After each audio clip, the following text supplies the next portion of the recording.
పరాశరముని యమునా నది కట్టడానికి వచ్చాడు. అతడు మహాతపస్వి, వేదాలను అధ్యయనం చేసిన వాడు, సకల శాస్త్ర పారంగతుడు. నదీ తీరాన నిలబడి ఉన్న పరాశరుని కంటికి యమునా నది మధ్యలో పడవ మీద నిల్చుని ఉన్న ఒక అత్యంత సౌందర్యవతి కనిపించింది. ఆమె పేరు సత్యవతి దేవి. పూర్వం ఒకసారి జాలరులు చేపలు పట్టడం కోసమని సముద్రంలోకి వల విసరగా ఆ వలలో గర్భంతో ఉన్న ఓ పెద్ద చేప చిక్కుకుంది. కానీ అది సాధారణ చేప కాదు, ధర్మాదేవుని శాపం వల్ల చేపగా జన్మించిన ఒక దేవకన్య. జాలరులు ఆ చేపను సముద్రంలో నుంచి బయటకు తీసి రెండుగా కోశారు. దాంతో ఆ చేప శరీరంలో ఉన్న దేవకన్యకి శాప విమోచనం కలిగి ఆకాశంలోకి వెళ్ళిపోయింది. కానీ జాలరులకు ఆశ్చర్యం కలిగించే విధంగా ఆ చేప గర్భంలో ఇద్దరు పసిబిడ్డలు కనబడ్డారు. జాలరులు ఆ బిడ్డలను ఆ దేశ మహారాజైన దాసరాజుకి అప్పగించారు. ఆ బిడ్డలలో మగబిడ్డ మత్స్య దేశానికి రాజయ్యాడు. ఆడబిడ్డ ఆ రాజభవనంలోనే ఒక జాలరి పుత్రికగా పెరిగింది. అలా పెరిగి పెద్దదైన బిడ్డే ఈ సత్యవతి దేవి.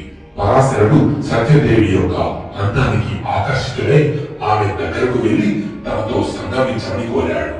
అప్పుడు సత్యవతి దేవి ముని మాట కాదంటే శాపమిస్తారేమోనని భయపడి వినయంగా, మహాత్మా, నేను ఒక జాలరి పుత్రిక, నా ఒళ్ళంతా చేపల కంపు, అది మీరు భరించలేరు.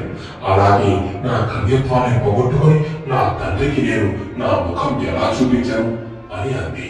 దానికి పరాశరుడు ఆమె ఒంటి నుండి వస్తున్న చేపల కంపుని పోగొట్టి ఆమె శరీరం నుంచి యోజన దూరం వరకు సుగంధ పరిమళాలు వెదజల్లేలా చేశాడు. అందుకే ఆమెను యోజన గంధి అని కూడా అంటారు. అలాగే ఆమె కన్యత్వం చెడకుండా వరమిస్తారని చెప్పాడు. అప్పుడు సత్యదేవి ఇది పట్టపగలు ఎవరైనా చూస్తే అని మరో సాగు చెప్పి తప్పించుకోవాలని చూసింది.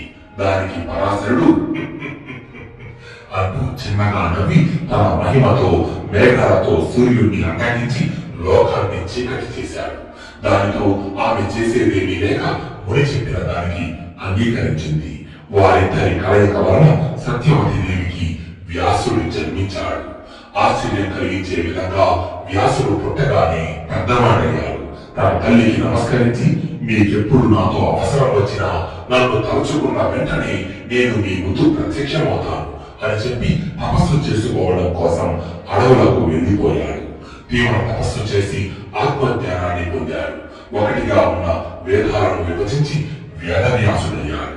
తరువాత బ్రహ్మ ఆజ్ఞతో అష్టాదశ పురాణాలను, నీతి శాస్త్రాలను, ధర్మశాస్త్రాలను రచించాడు. ఆ తరువాత వ్యాసుడు ఒక మహాకావ్యాన్ని రాయాలనుకున్నాడు. అది ఎలా ఉండాలంటే ఇంతకు ముందు జరిగినది ఇక ముందు జరగబోనిది అయి ఉండాలి. సమస్త విశ్వానికి అది మార్గనిర్దేశం కావాలి. దాని ద్వారా మానవాళికి మంచికి చెడుకు, ధర్మానికి అధర్మానికి మధ్య ఉండే తేడాన్ని తెలుసుకునే జ్ఞానాన్ని అందివ్వాలనుకుని మహాభారతం రచించడం మొదలుపెట్టాడు.